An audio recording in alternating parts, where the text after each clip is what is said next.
이야기를 통해 정치인의 삶과 발자취를 이야기하는 시간, 오유경의 인생책방. 오늘은 국민의당의 재선 의원이십니다. 이태규 의원 모셨습니다. 어서 오세요. 네, 안녕하세요. 네, 안녕하세요. 반갑습니다. 안녕하세요. 반갑습니다.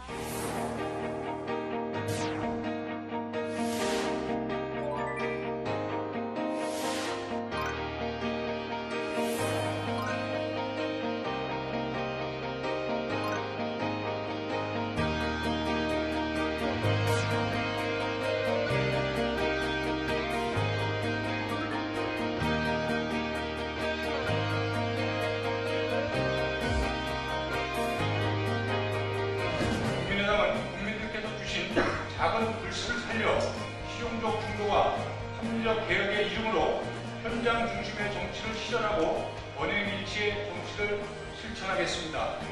국당의 기득권 세력과 맞서 싸우며 그들의 반칙과 특권을 회수하고 부모 찬스 없이 우리 아들, 딸들의 열정과 노력만으로 정당하게 평가받을 수 있는 공정한 사회를 만들어 나가겠습니다.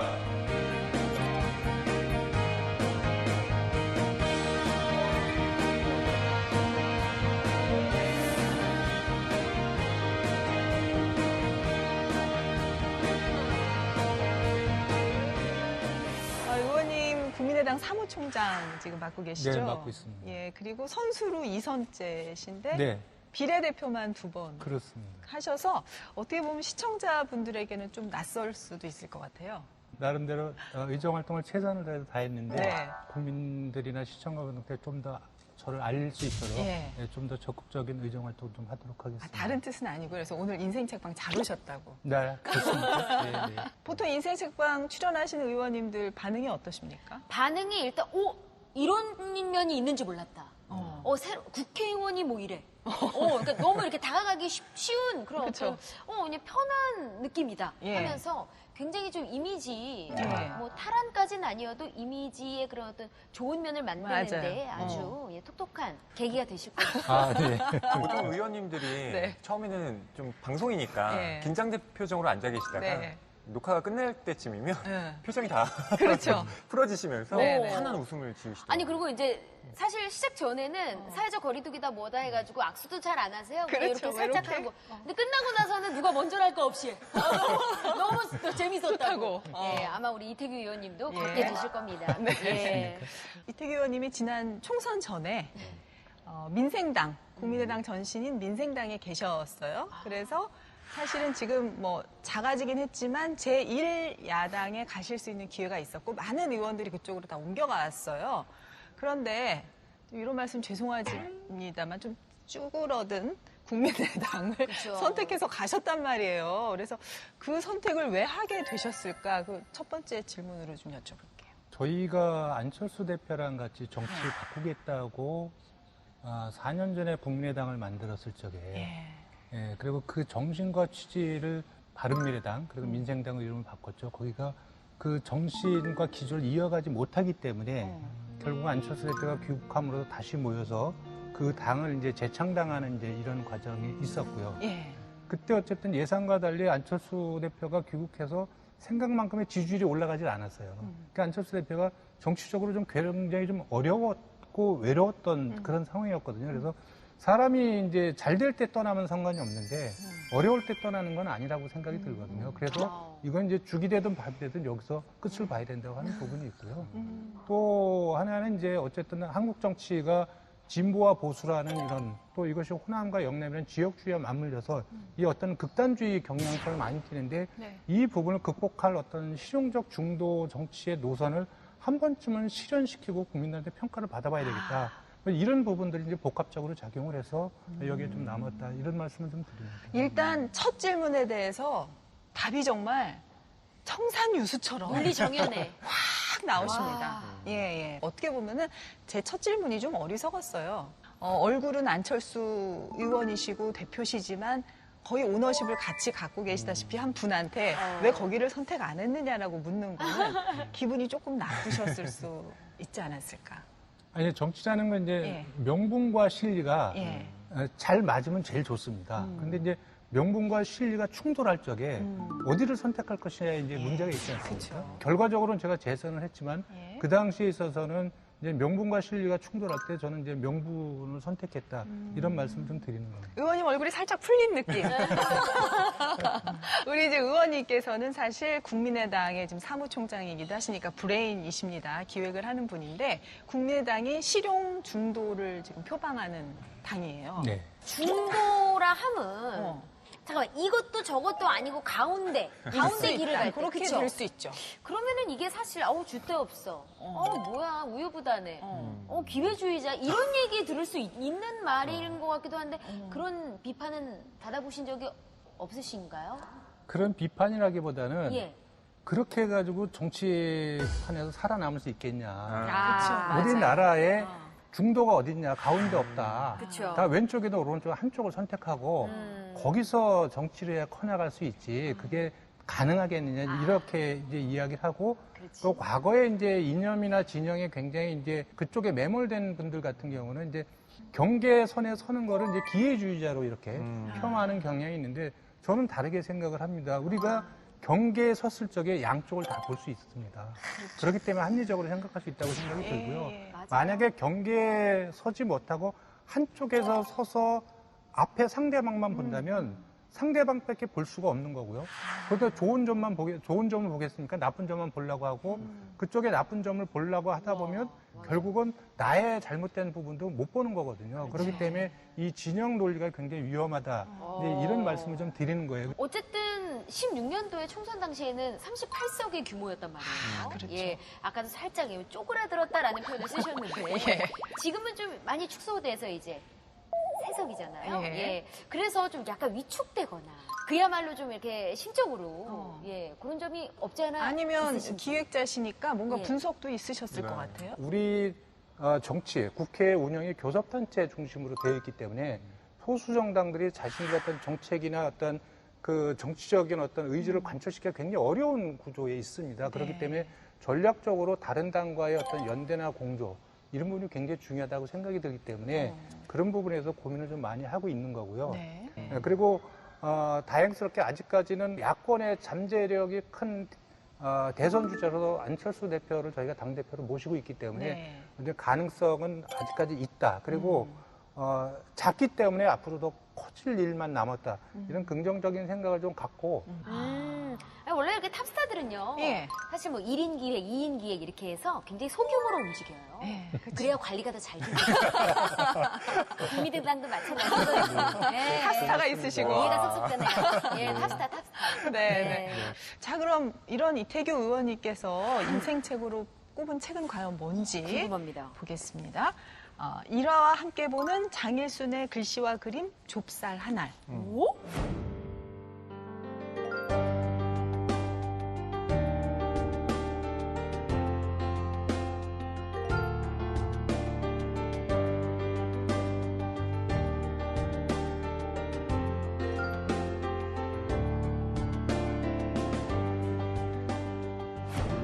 저는 책이 되게 오래돼 보이더라고요. 그러니까요. 그리고 제목도 좁쌀 한 알 되게 예스러운 데다가 맞아요.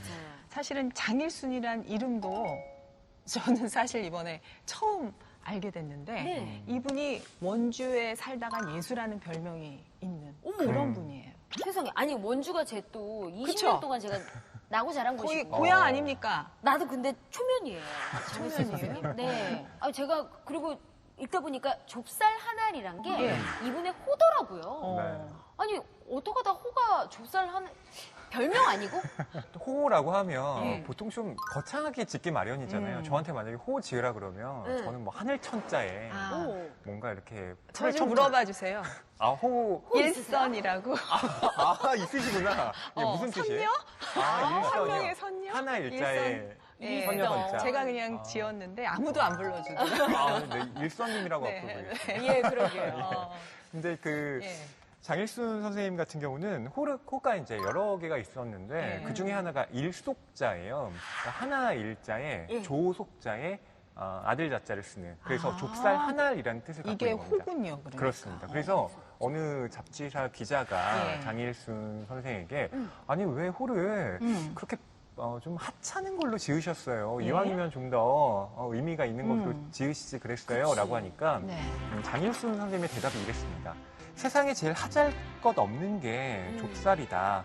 내가 좁쌀 하나리다 라고 하면서 마음을 추스리는 거다라고 답변을 하셨는데요. 다른 일반 사람들하고는 좀 레벨이 다른 분이라는 생각이 드는데 그렇죠. 어떤 분이신 거예요, 장일순 선생님? 이분이 사회운동가 또 생태주의 운동가로 알려져 있는데요. 사실 이름 자체가 우리에게 그리 익숙한 분이 아닙니다. 그러니까 본인이 전면에 나서는 걸 꺼려했던 분이에요. 네. 다른 사람들의 운동을 이제 지원하는 형태로 정신적 지주로서 남으신 분인데요. 예. 1928년에 원주에서 태어나셨습니다. 뭐 당연히 네. 박슬기 씨하고 나 원주 봉산동의 딸이거든. 그렇죠. 뭐 28년생이니까 못 보실 수도 있죠. 지역 공부를 좀 하셔야 될 것 같아요. 이제 지금부터 파야죠. 그러니까. 우리 장수 선생님. 근데 어렸을 때부터 한학과 이제 서예를 하셔서 네. 여기에 보면 장일순의 글씨와 그림이라고 돼 있잖아요. 그러니까요. 그게 어렸을 때부터 연마가 되신 거예요.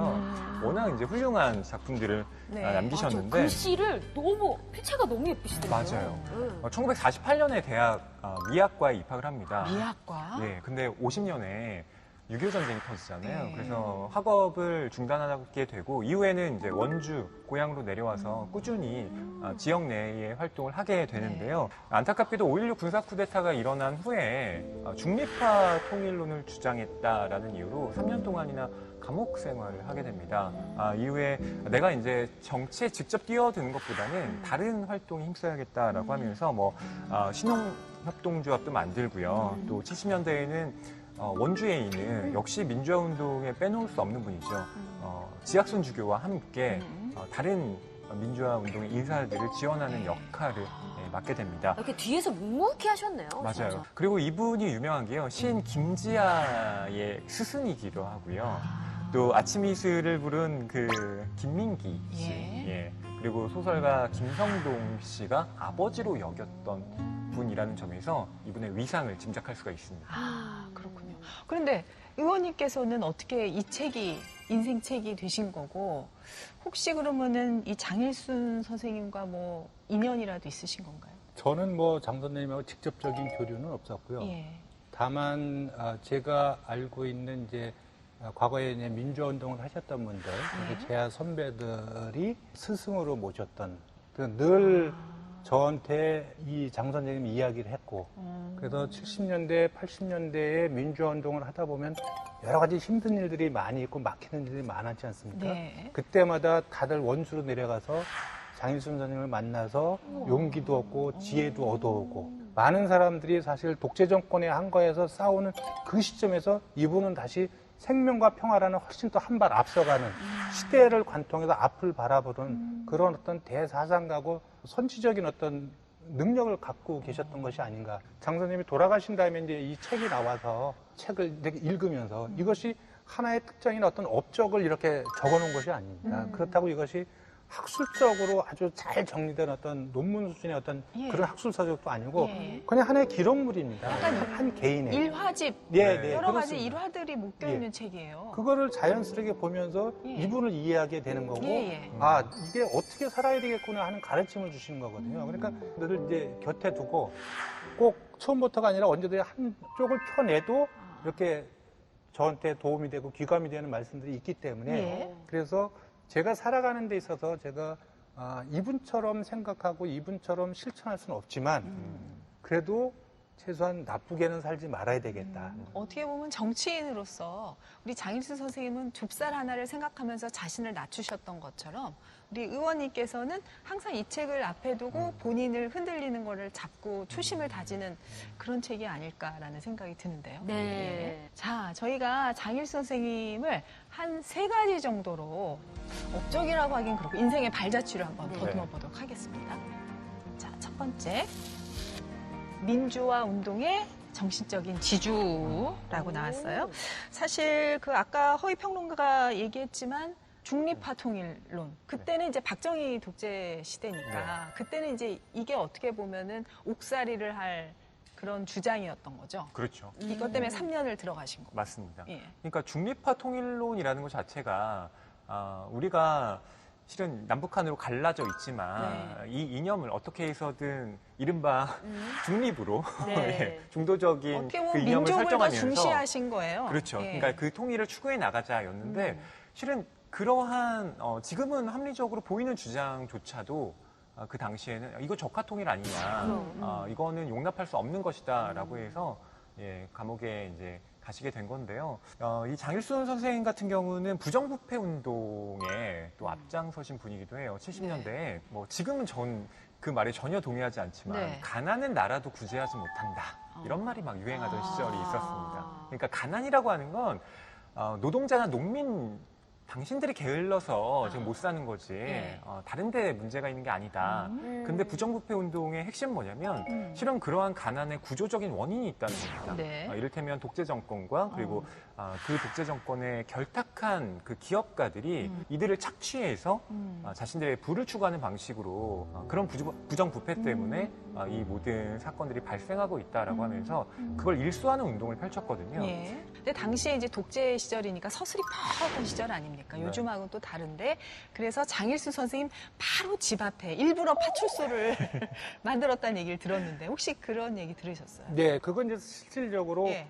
과거에 이제 정보기관들이나 그쪽에서 예. 그 요주의 인물들을 이제 주변으로부터 이제 그 격리시키는 이제 상징적인 방법이잖아요. 아, 거기 그래요? 초소가 있으면 사람들이 다 안 가지 않습니까? 혹시라도 무슨 봉변을 당할까봐. 그리고 옛날에 요주의 인물하고 그 관계가 있어서 네. 또 끌려가서 곤욕을 치른 사람들이 얼마나 많이 있었습니까? 괜히, 옛날에는 끌려가서. 사실 이제 무법천지에 가까웠으니까. 그렇죠. 그래서 집에 이제 전화도 안 놓으셨다는 거 아닙니까? 그래서 동생 집에다 해서 아주 급한 거 아니면 안 하고 또 연말연시에 연하장도 안 쓰시고 혹시 일부러. 그 연하장을 받으면 또 무슨 연관이 있냐고 맞아, 하고 맞아. 또 네. 미행이 붙는다 이런 느낌이 받으면 아는 사람도 모른 척하고 지나가고 세상에. 이 부분이 이제 본인을 보호하는 방법이기도 했지만 저는 이제 그 많은 그 인적 교류하는 분들이 있을 거 아니겠습니까? 예. 저는 그분들에 대한 배려라고 생각이 듭니다. 그 외로운 어떤 그 자기 싸움을 사실 이제 엄청나게 하고 계시는 거죠. 그 천일공사라는 이야기가 나오던데 아주 재밌던데요. 네, 저도 군대에 가서야 이런 비밀 정보부는 그러니까 다른 간판을 내걸고 활동하는구나라는 걸 알게 됐거든요. 예. 그러니까 기무사령부 같은 경우도 예. 기무사라고 써놓고 근무하지 않습니다. 예, 예, 다 다른 간판을 내놓거든요. 예. 근데 당시에 중앙정보부의 원주 지점이 예. 천일공사라는 간판을 내걸고 활동을 했던 거예요. 그래요? 근데 그 천일공사 사장, 그러니까 네. 중앙정보부 책임자가 네, 네. 당시에 그 사무실에 지학순주교의 사진과 장일순 선생의 사진을 걸어 놓은 겁니다. 그리고 매일 아침 출근해서 그 사진을 향해서 절을 했다는 거예요. 이상하잖아요. 왜요? 왜 절을 했을까? 사실 속으로 존경했었나? 네. 그냥 그렇게 보실 수도 있는데, 네. 제발 그 두 분한테 이제 절을 하면서 두 분 제발 가만히 계셔주세요. 두 분만 조용하면 내가 일신이 편합니다. 아. 그러면서 이렇게 기도를 했다라는 일화가 여기에 이 책에 나오더라고요. 그게 천일공사. 예, 예. 근데 사실 저는 이제 이 책을 읽으면 되게 가슴 따뜻해지고 이렇게 막 감동적인 일화들이 굉장히 많아서 이분이 어떨 때 가장 힘들고 아팠을까가 이렇게 잘 많이 드러나진 않는데 저는 이때가 아니었을까 싶어요. 옥중에서 어머니가 돌아가셨어요. 책에 이제 어머님이 옥중에서 이제 돌아가시고 그 누님한테 그 소식을 듣고 면회소에서 한참을 울었다는 그러니까요. 이야기가 나오고 예. 그 어머님한테 이제 용전에 붙이는 편지의 내용을 예. 보면 그 어머님에 대한 그 사랑, 그 애절함, 그러니까. 예, 그리고 이제 갑자기 큰 기둥이 없어졌을 적의 그 적막감 있지 않습니까? 아무것도 생각해 볼 수 없는 막막한 이런 부분이 편지에 잘 드러나 있습니다. 그 어머님이라는 거는 참 누구나 다 애절하고 정말 그런데 저도 어머님이 고등학교 2학년 때 갑자기 돌아가셨는데 그 정말 남자들하고 달리 시골에서의 여성분들 특히 어머님은 밭일 끝나고 남자는 밭일 끝나고 집에 오면 씻고 그만인데 예. 아버님은 그걸로 끝이에요. 예. 그냥 막걸리 드시러 나가시고 뭐 이러는데 어머님은 오셔서 저녁 지어야죠. 저녁 지면 빨래해야죠. 그다음에 집안 청소해야죠. 그렇죠. 주무시고 다시 새벽에 일어나서 또 아침밥 짓고 지으시고. 뭐 하고 이런 일의 연속이잖아요. 노동의 연속이고. 그렇죠. 그래서 어머님이 돌아가시고 어머님 장례를 치르고 3일 후에 저는 저희 집 앞마당에 잡초가 무성한 걸 봤어요. 어머. 그전에는 잡초를 없었어요. 구경을 못했어요. 예, 그러면 그전에는 어머님이 또 밤새서 잡초를 다 뽑으신 거죠. 사실. 그렇게 이제, 그러면 지금 생각하면 언제 잠을 주무셨는가. 이제 이런 안타까움이 지금도 있는 거고요. 제가 여기 책에 제가 기억에 남는 게 있는데 하나 좀 소개해드릴게요. 그럼요. 예. 꼼꼼하게 읽으셔갖고 다 그냥 적어놓으시고. 장일순, 타순 형제가 학교에 갔다도 배가 고프다고 하면 어머니는 남은 밥을 차려주셨는데 그것이 네. 찬밥이었다. 어머니 찬밥을 줬는데 그러나 손님에게는 그것이 장일순의 논밭을 부쳐먹는 소작인이라도 꼭 새밥을 지어서 그걸 드렸다는 거예요. 어떻게 그래? 그러니까 이제 본인들도 화가 날 거 아니겠습니까? 예. 그래서 이렇게 어머님한테 불평을 하면 어머니는 웃는 얼굴로 툴툴거리지 말고 그냥 먹거라. 찬밥 먹어. 이런 부분이 저는 장일순 선생의 어떤 사상적인 기반을 만들어가는 그 가르침, 집안의 그 가르침 거기서 시작된 것이 아닌가. 예. 근데 얘기를 듣다 보니까 이게 제목이 좁쌀 하나리긴 하지만 네. 약간 부제로 이렇게 육아하면 너도 장일순 같은 아들 키울 수 있다. 약간 이런 느낌이 드네요. 부제로. 배려심 깊은 아들 키우기 뭐 이렇게. 근데 저도 이제 네. 그 생각을 하는 게 요즘 부모들은 자기 아이가 최고잖아요. 네.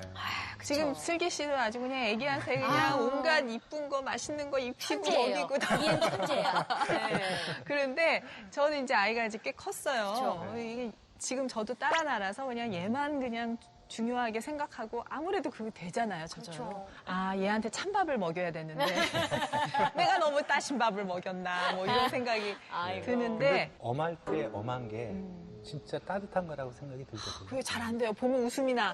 막 이렇게 미소가 막 절로 이렇게 생겨요. 저도 그렇게 하진 못하지만 이제 제가 딸이 둘이 있는데, 예, 근데 아버지가 국회의원인데 나가서 이상한 말하고 예. 정말 이제 또 정치인들 중에 우리가 이제 보통 상식의 이하의 언행들을 보여주는 분들이 가끔 나오잖아요. 그렇게 했을 적에 만약에 내가 그런다면 이 아이가 나로 인해서 얼마만한 어떤 좌절감을 느낄 건가, 부끄러움을 느끼고 그래서 내가 똑바로 살아야 되겠다 이제 이런 생각은 이제 갖고 있죠. 자, 그럼 두 번째 보겠습니다. 줄탁동시에 참교육을 향한 도전. 그 앞서서 아까 서울대 미학과를 나오셨다고 했는데 네. 졸업을 안 하고 그러니까. 그렇죠. 50년대에 학생들을 이제 가르치기 시작을 했는데요. 네. 그때 학교를 아예 인수합니다. 당시에 성육고등국민학교라는 네. 곳에서 학생들을 가르치기 시작했는데 여기에 경영이 어려운 거예요. 네. 그래서 내가 차라리 대학 등록금이나 이런 내가 대학에서 공부할 그 돈으로 이 학교를 인수해서 다른 학생들의 배움을 돕는 것이 더 가치 있는 일이겠다라고 판단을 하신 거예요. 근데 그런 결심을 했던 때가 26살 때입니다. 세상에. 저는 26살 때 뭐 했나 하면. 술 먹고 뭐. 아유, 연애했겠지, 연애했겠지. 그러게요. 그래서 아이고. 매우 부끄러우시더라고요. 이제 54년에는 지역 인사들과 함께 대성학원을 설립합니다. 이사장으로 또 취임을 했는데 또 직접 학생들을 가르치기도 해요. 아 진짜요? 네. 근데 한 과목을 가르친 게 아니라 무려 4과목을 가르칩니다. 어떤 거요? 보면 영어, 미술, 철학, 한문이요. 야, 그 학원에 철학이라는 수업도 있었어요? 뭐 철학도 학생들에게 이제 가르친 건데 그랬대요? 영어를 영어도? 영어를 너무 잘하셨고 그래요? 네. 그래서 아인슈타인, 우리가 알고 있는 그 알버트 아인슈타인, 상대성 이론을 정립한 그 아인슈타인과 직접 서신교환도 합니다. 에? 우리나라에 그런 분이 아인슈타인이- 있다고요? 네, 그 분이 장일순 선생님이에요. 아인슈타인하고 동시대를 사셨었어. 그럼요. 그것도 아인슈타인이 되게 오래된 분 아니에요? 이게 선뜻 와닿진 않네요. 말들이 지금 굉장히 좀 약간 그지부렁이 같고. 그 아인슈타인하고 할 적의 세계 연방 운동본부 뭐 맞습니다. 이런 거에 그때 이제 한국 지부의 상임이사직을 하면서 우리 국내적으로는 이제 미국이나 소련의 어떤 외세를 배격하고 우리 독자적으로 어쨌든 자주적으로 중립화 통일이다 이런 부분을 꿈꾸셨고 세계적으로는 이제 전쟁 없는 세계를 꿈꾸셨던 것 같아요. 그래서 세계 단일 연립 정부나 이런 거를 만들어 가지고 서로 전쟁 없이 화목하게 사는 그 세계적인 대동사회나 이런 부분을 꿈꾸셨던 것이 아닌가 이렇게 생각이 들죠. 그러면 그 시대에 이런 공부를 하기까지 어떤 이 부분을 누가 가르친다고 되는 부분은 아닌 것 같고요. 본인 스스로의 학문을 하나를 배우면 열을 새롭게 다시 스스로 채워놓고 이렇게 해서 하나의 자기 세계를 완성하셨던 분이 아닌가 생각이 들고 생각해 보니까 장일순 선생님이 이제 사셨던 시대를 생각해 보니 1, 2차 세계대전이 끝나고 예. 어떻게 보면 새로운 이데올로기들이 막 지금 나오고 있으면서 그 당시에는 상상력이 굉장히 풍부했던 시기였던 것 같아요. 세계가 국가 없이 좀 하나로 평화롭게 됐으면 좋겠다는 소망 같은 게 모여가지고 그런 말씀하신- 정세하고 맞을 겁니다. 그렇죠. 왜냐하면 그 당시에 아인슈타인도 본인이 원자폭탄을 만들었지만 그렇죠. 그 원자폭탄으로 해서 수많은 이제 억울한 희생자들이 나오는 거잖아요. 전쟁에는 인간이 희생이. 예. 거기에 대해서 이제 아인슈타인이 굉장히 많이 충격을 받고 그 이후에 이제 평화운동이나 이런 부분에 대해서 고민을 많이 하잖아요. 예. 그런 속에서의 이 장일순 선생님도 아마 그런 세계사의 어떤 흐름이라는 걸 다 보시고 결국 인류가 어디로 가야 되는 것인가 또 우리 민족이 어디로 가야 되는 것인가에 대한 깊은 고민이 있으셨던 것이 아닌가 하고 근데 그 당시에 그 나이, 그때는 아인슈타인하고 편지를 주고받은 나이가 한 22 정도 되는 네, 것 같은데 그- 지금 같으면 애기예요. 요즘 시대로 보면. 근데 그 나이에 아인슈타인과 서신을 주고받으면서 세계 평화에 대한 상상이에요. 얘기를 했다. 정말. 아니 그때는 뭐 인스타그램 이런 것도 없을 텐데 어떻게 그러니까 했대? 편지로. 편지로. 편지로 해서 이제 아인슈타인이 직접 답장도 보내주고 여기 보니까 이제 답장 사본이 있어요. 이게 두 책에 개가 있습니다. 있더라고요. 예. 대단한 분이세요. 놀랍습니다, 진짜. 아, 나는 진짜. 거짓말인 줄 알았는데, 우리 어. 이태규 의원님이 말씀을 해주시니까, 그런갑다 하고서는 지금, 이제 막 납득이 되는 거예요. 그 당시에 이제 학생들에게 영어가 앞으로 그러니까 세계의 중심 언어가 될 거기 때문에 영어 공부 정말 열심히 해야 한다를 굉장히 많이 말씀하셨다고 해요. 그리고 학생들이 뭐 옛날 지금이나 그렇게 공부를 열심히 하는 학생은 드물잖아요. 그래서 어느 날은 장일순 선생님이 몽둥이를 들고 온 겁니다. 애들이 공부를 안 해서 깜짝 놀랐잖아요. 선생님이 매를 드셨어. 그럴 분이 아니신데. 근데 갑자기 학생들에게 이 매를 쥐어주고서 나를 때려라. 어머. 내가 너희들에게 이런 공부할 마음을 제대로 생겨나지 못하게 한 거니까 나를 때려라. 정말 학생들이 선생님의 종아리를 많이 때려가지고 다음날 리어카에 실려서 그러니까 그런 일화도 있는 걸 보면서 다르다, 이분은 진짜. 정말 열정이 아니, 엄청나시다. 저도 사실 그 섹터 읽긴 읽었는데 뒤에가 너무 재밌었어. 그래도 애들이 공부를 잘 안 하더라. 역시 애들은 애들. 가만만 받았다는 거죠. 그러니까 가만히 받 그때나 지금이나 똑같아요. 예. 아니, 그러면은 저는 우리 의원님의 학창 시절은 어땠을까 궁금해요. 어렸을 때 공부 잘하셨을 것 같아, 못하셨을 것 같아. 아니, 되게 잘하셨겠죠. 저도 잘하셨을 것 같아요. 딱 봐도 지금. 이미 말씀하시는 데서 그쵸. 다 예. 다른 게 느껴져. 그때는 뭐 너무 이제 정말 이상한 이제 시대였으니까 시대였는데 제가 그 만화를 잘 그렸어요. 그래요? 네, 그래서 제가 이제 만화를 그리면 애들이 그걸 갖고 와서 재밌다고 이렇게 돌려 읽고 막 그랬어요. 제가 만화를 새롭다. 굉장히 좋아했고. 예. 근데 이제 만화책에 보면 이제 신분증 뭐 이런 게 막 나와요. 전쟁 영화 막 이런 거에 보면. 그래서 이제 제가 신분증 놀이를 한다고 해서 신분증을 만들었는데. 위조, 말하자면 위조놀이? 예, 예, 신분증 그거를 위조놀이? 북한군 이제 신분증을 이렇게 만들면서 뒤에다가 나의 조국은 조선인민민주주의 공화국이다 이렇게 써놓은 거예요. 장난을 한 거죠, 그러니까. 예, 그런데 제가 그걸 자연스럽게 쓰는 거는 아마 삐라의 영향이었던 것 같아요. 그때는 북한에서 보낸 삐라가 뭐 산에 가면 촌지니까 그리고 거기에 늘 그런 글귀가 있었으니까. 근데 이제 그게 학교 선생님한테 걸린 거예요. 그래갖고 선생님 학교 보기에는 선생님이 완전히 진짜. 그거를 지소에다 신고를 한 거예요. 제가 졸지에 이제 이상한 이제 그치, 그런 몰렸지, 문제가 된 몰리지. 거예요. 어머. 그래가지고 철없어서 그런 건데. 예, 선생님하고 지소의 주임이 계속 묻는 거예요. 나의 조국은 조선인민민주공화국 이 말을 어디서 네가 어떻게 알 수 있냐. 그래갖고 정말 설명을 계속하고 삐라에서 뱉다고 막 이렇게 하는데 그럼 그 삐라를 찾아오라고. 그래갖고 제가 그 삐라 찾으러 한 일주일 돌아다녔어요. 어머! 어디서 찾으셨어요, 그래서? 이게 찾는 게 더 신기해. 결국 찾았어. 그걸 찾다니.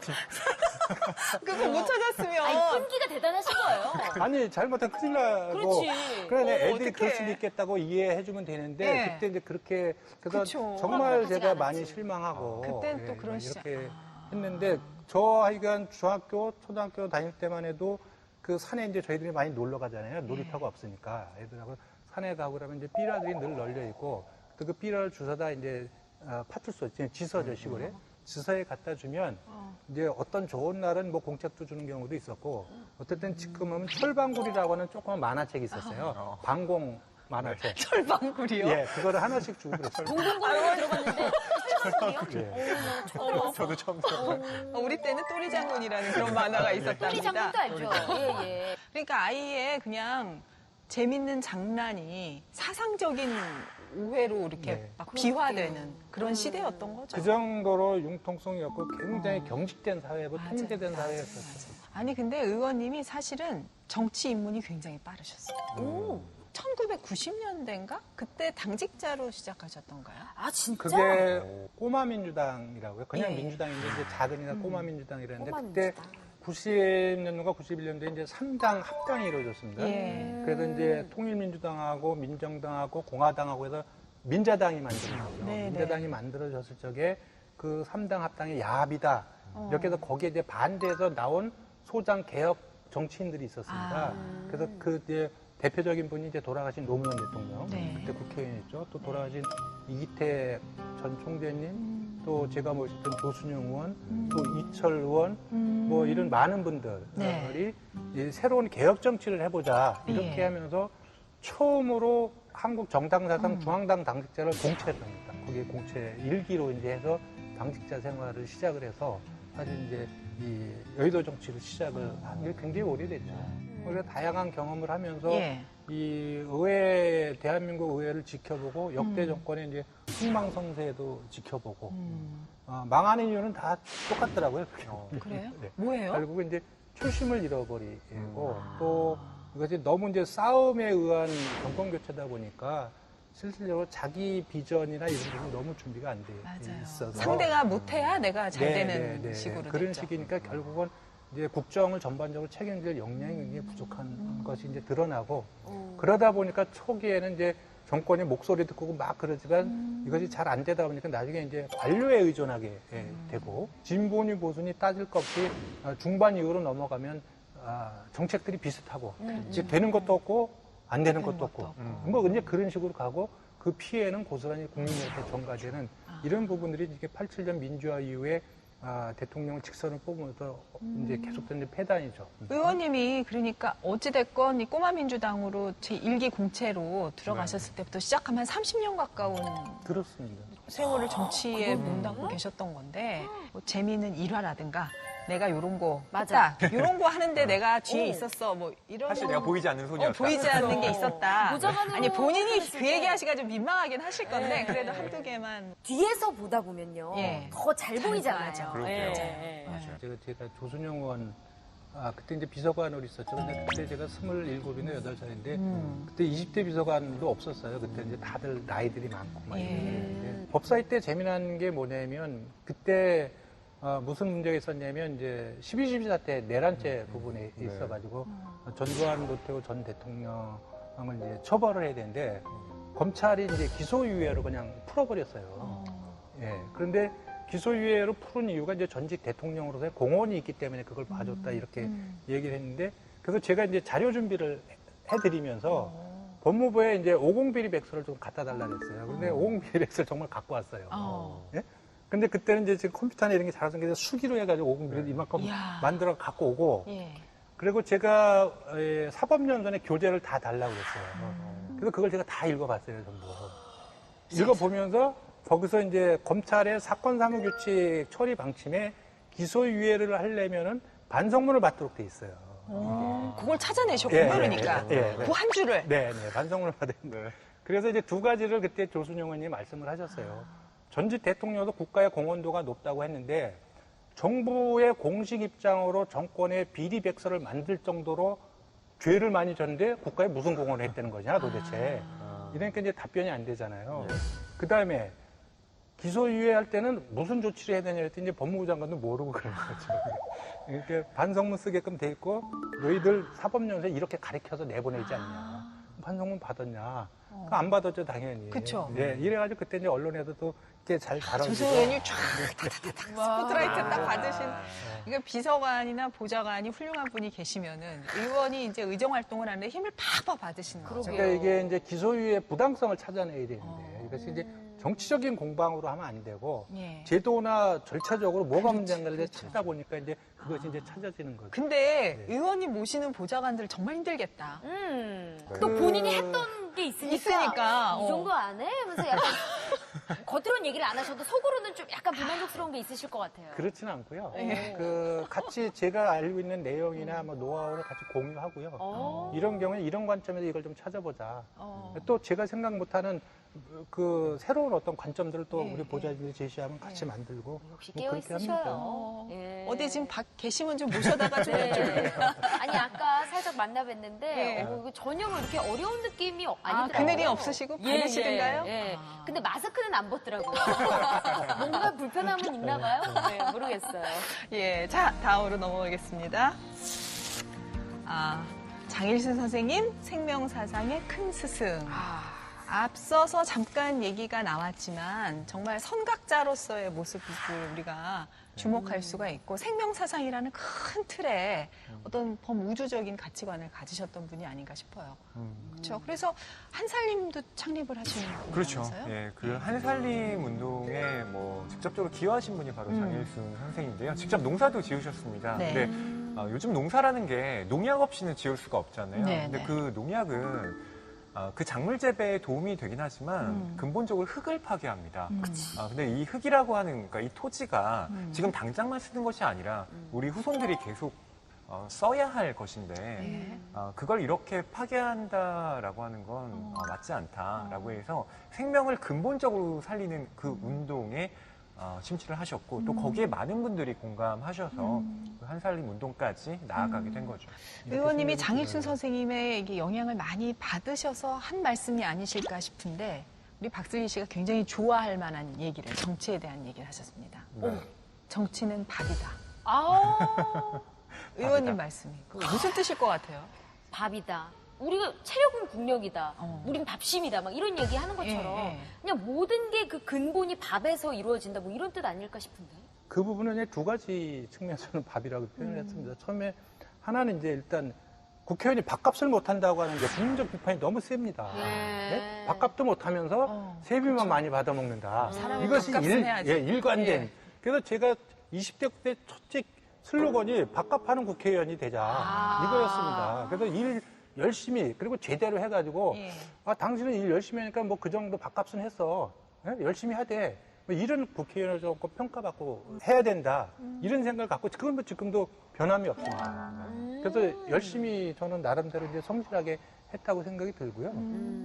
그리고 이제 두 번째 밥이라고 하는 부분은 정치라는 것이 이제 국민을 편안하게 해주는 것인데 국민이 편안하려면 이제 먹고 사는 문제가 잘 해결이 돼야 되지 않겠습니까? 네. 그러면 제가 한국 사회나 한국 국민들에게 먹고 사는 문제에 상징적인 게 뭐냐 그러면 그게 밥입니다, 사실. 밥 먹고 사는 게 편하면 편한 거거든요. 그럼 이 밥의 문제를 해결해 줘야 된다.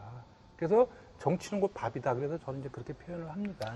예. 그래서 누구나 밥을 먹는데 한 가지 밥이 아니라 여러 가지 밥을 골라 먹을 수 있는 그런 자유까지는 가야 된다. 네. 필요하면 빵도 먹어야 되고 밥도 쌀밥을 먹을 사람은 쌀밥을 먹을 수 있고 잡곡밥을 먹을 잡곡을 먹을 수 있도록 해줘야 된다. 그 수준까지 끌어올려줘야 된다. 사회를. 거기에 대한 책임은 정치에 있다. 국민의당도 어떻게 보면은 이제 그런 기본적인 생각 속에서 앞으로 일을 이제 펼쳐 나가겠네요. 그렇습니다. 그래서 예. 현재의 그래서 저희가 이제 실용적 중도라고 말씀을 드렸지만 예. 그래서 어떤 그 정치 싸움 예. 또 낡은 이념과 진영에서 벗어나서 적어도 실용, 과학 이런 걸 중심으로 해서 이제 현재에 있는 문제를 풀어가고 국민의 먹거리 문제, 특히 미래의 문제를 어떻게 준비해 나갈 것인가. 네. 그래서 그것이 AI 시대나 4차 산업혁명 시대에 새로운 우리 대한민국이 먹고 살 것이 무엇인가에 대한 이제 고민을 많이 하는 거고요. 안철수 대표께서 사실 이제 정치에 입문하실 때 엄청 이제 요란하고 국민적 성원을 많이 받으셨다가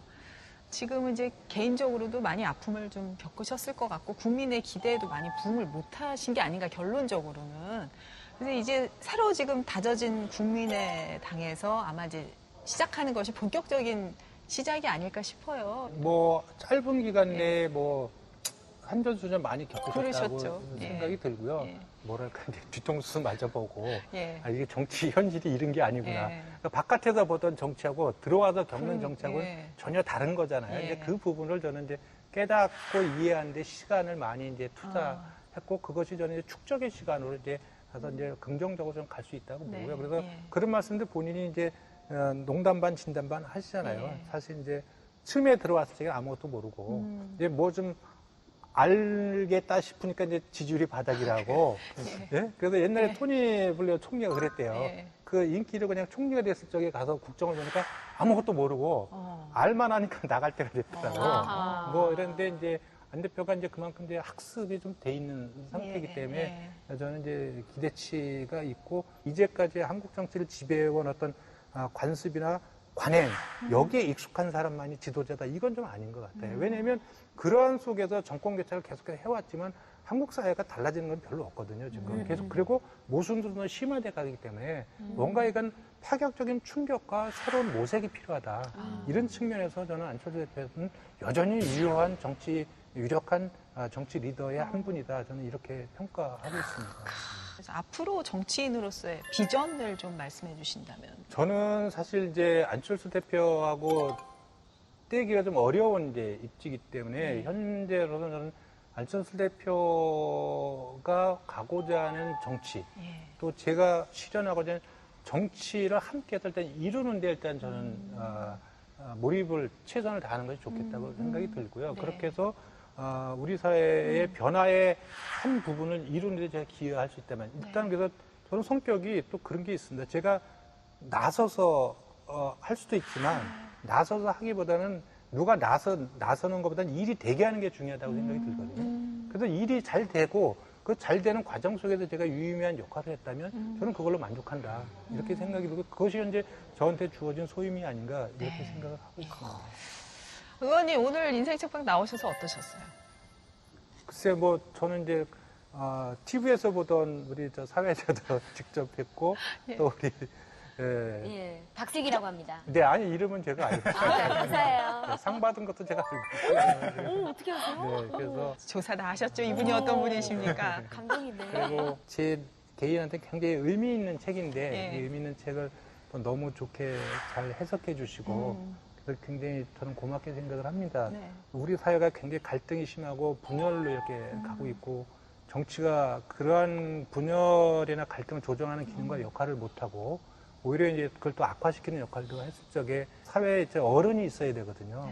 그래서 과거에는 독재 시대 때는 김수환 추경이나 종교계는 이런 분들도 예. 계셨고 그래서 어려울 때 좀 찾아갈 수 있는 어른들이 계셨는데 지금 우리 사회에 그런 어른이 안 계신 거죠. 안 계시다 보니까 사회가 참 어렵겠다. 그래서 다시 한번 장익순 선생님이 살아계셨다면 얼마나 좋았을까 하는 이런 아쉬움. 예. 그러면서 또 그중에 또 이렇게 존경받는 어른들이 몇 분 계세요. 제가 됐든 이제 그런 분들이 좀 더 우리 사회가 온전하게 갈 수 있도록 적극적으로 말씀을 좀 해주시고 역할들을 해주셨으면 좋지 않겠는가 이렇게 생각이 듭니다. 저는 그 인생책방을 통해서 정말 박경리 선생님이라든가 지난번에 신영복 선생님이라든가 네. 장일순 선생님 같이 우리 시대 큰 어른들을 만나는 기쁨이 정말 큰 것 같아요. 저는 아직도 잊혀지지 않는 게 그 밑으로 기어라 라는 말이 굉장히 좀 맞아요. 와닿아요. 근데 저 역시도 어쨌든 이렇게 방송을 하면서 뭐 제가 이렇게 막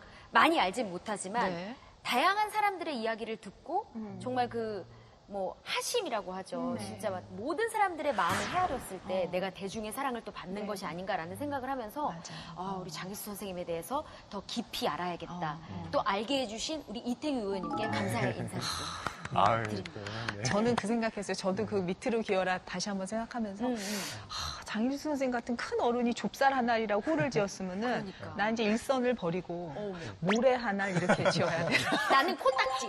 나는 코딱지 귀엽지 않아요? 코딱지 박슬기. 코딱지. 예, 네. 귀엽죠. 자, 우리 문화평론가, 허위평론가 이 책에 대해서 좀 총평을 저는 해주세요. 그러니까 밑으로 기어라도 저도 역시 감명을 네. 역시 받았는데요. 네. 근데 그게 실천하기가 쉽진 않다라는 생각이 어. 들어요. 왜냐하면 장일순 선생님도 그냥 걸어서 20분 갈 거리를 2시간 동안 가시는 거예요. 그랬다면서요. 가시면서 아유 뭐 잘 지내셨어요? 뭐 거기 한 명 한 자식은 명 잘 커요. 다 뭐 이렇게 알아보시고. 예. 와 근데 이러한 실천이라고 하는 게 그냥 뭐 생각만 한다고 되는 건 아니잖아요. 예. 정말 몸에서 우러나와야 하는 건데 예. 이게 정말 밑으로 기어라의 핵심이 아닌가. 예. 수지 씨 많이 바빠지겠어요. 그 자전거 타고 오시잖아요. 예, 뭐 한 3시간 정도 잡고 오세요. 정치가 불러가지고 다 민심 헤아리고 하시면서. 정치를 할 게 아니기 때문에. 그렇죠. 너무 앞서갔네요. 그렇죠. 그리고 이 책이요. 뭐 아까 계속 말씀드렸지만 읽기 어렵지 않아요. 그러니까 일화가 이렇게 맞아요. 조각조각 에피소드 형식으로 나와 있기 때문에 네. 예, 읽기가 굉장히 편하고 또 무엇보다 장일순 선생님의 뭐 이런 글씨라든가 또 그림도 여기에 들어있어서 성화집이잖아요.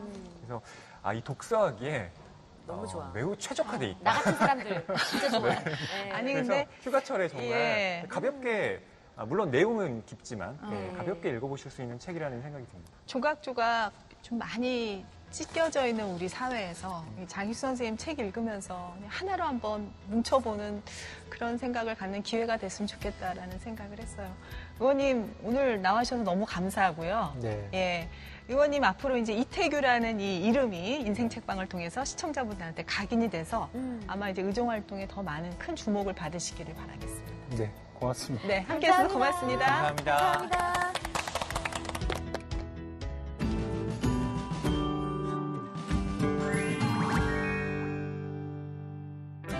안녕하세요. 맹수지입니다. 국회 도서관이 추천하는 새로 나온 책과 다양한 추천 테마 도서를 소개하는 오늘 뭐 읽지? 오늘은 국회 도서관이 준비한 기획도서를 소개해드립니다. 먼저 국회 도서관이 추천하는 새로 나온 책부터 만나보시죠.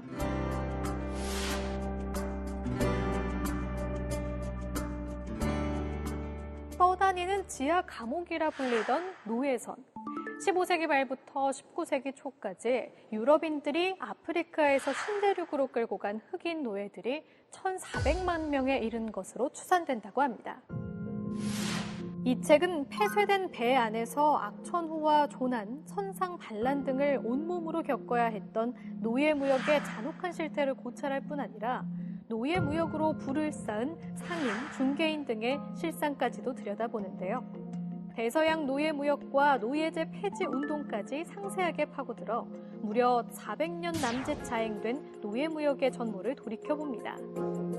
세계화의 부끄러운 반년, 역사상 유례 없이 잔인했던 상품으로 불리는 노예라는 외면할 수 없는 근대사를 중요한 교훈으로 삼아보면 좋겠습니다. 5살짜리도 그릴 수 있을 것 같은 그림, 의도를 명확히 알 수 없는 퍼포먼스 아트. 왠지 그동안 현대미술이 어렵고 난해하게만 느껴지지 않으셨나요? 현대미술은 왜 이렇게 어려운 걸까요? 라는 질문에서 출발한 책이 나왔습니다. 실물과 똑같이 그림을 그리던 전통적 미술은 1850년대 인쇄나 사진 같은 발명품의 등장으로 조금씩 달라졌는데요. 화가의 개성이 드러나는 모험적인 작품이 탄생하기 시작하고 1970년대로 들어서면서부터는 더욱 다양한 기법과 사조로 발전하게 된 거죠. 가끔 미술관에 가는 사람들을 위한 현대미술의 혁신적인 입문서. 어쩌다 현대미술을 통해 조금 더 쉽고 재미있게 현대미술을 이해하셨으면 좋겠습니다.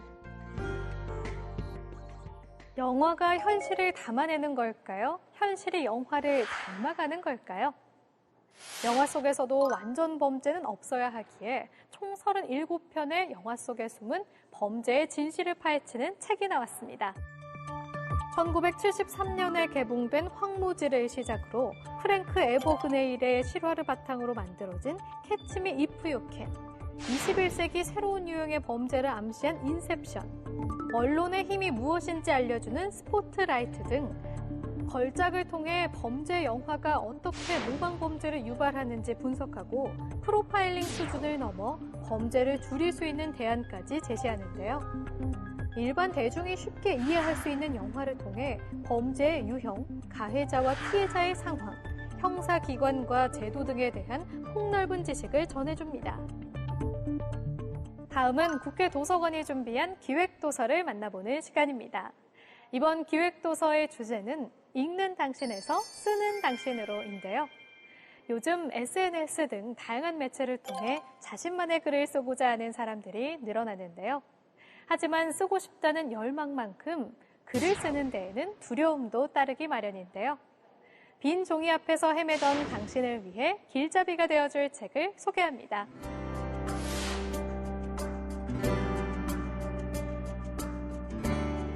글을 쓰기 위해서 수첩 앞에서, 모니터 앞에서 골몰하시는 분들은 이 책을 꼭 읽어보시면 좋을 것 같습니다. 보노보노처럼 살다니 다행이야, 아무튼 여름 등 에세이집을 통해 수많은 독자의 공감을 이끌어냈던 김신혜 작가가 글쓰기 노하우를 담은 책을 출간했는데요. 저자는 어느 날 서점 에세이 매대 앞에서 요샌 개나 소나 책을 쓴다라는 말을 듣고는 생각합니다. 그것이야말로 에세이의 매력이 아닐까라고 반문하면서 심심한 일상을 열심히 쓰는 것이 바로 글쓰기의 시작이라고 말하는데요. 하루의 일과를 상세히 쓰는 일기가 모든 글의 촉구가 될 수 있다고 조언하면서 글을 쓸 때 고려해야 할 습관부터 저자가 오랜 시간 단단히 다져온 글쓰기 방법이 내재되어 있습니다. 이 책을 읽다가 문득 마음이 움직여 컴퓨터 전원을 켜서 한글창을 열거나 구석에 던져둔 수첩을 꺼내 무언가를 끄적이는 사람이 있다면 기쁠 것 같다. 책 속 한 구절처럼 평범한 일상이 어떻게 글이 되는지 알고 싶은 분들이라면 꼭 한번 읽어보시면 좋을 것 같습니다. 그렇다면 글을 쓰는 것은 왜 중요할까요? 이 책의 저자 홍승은은 글을 쓰는 것은 나에게 씌워진 굴레를 벗고 있는 그대로의 나로 존재할 수 있게 돕는 도구라고 말하는데요. 자신이 하고 싶은 말을 또박또박 적는 글쓰기야말로 누군가 내 모습을 단순히 정리할 수 없게 하는 가장 강력한 도구라는 겁니다. 정직한 글이란 부지런하게 나를 개방하는 일이라고 하면서 자신의 부족한 부분을 드러내고 자신을 오롯이 대면하고 글을 쓸 때 묘한 위로까지 받을 수 있다고 말합니다. 내 모습을 솔직하게 담을 글쓰기 방법을 통해 평면적으로 존재했던 자기 자신을 입체적으로 살아 숨쉬는 존재로 변화시키면 어떨까요?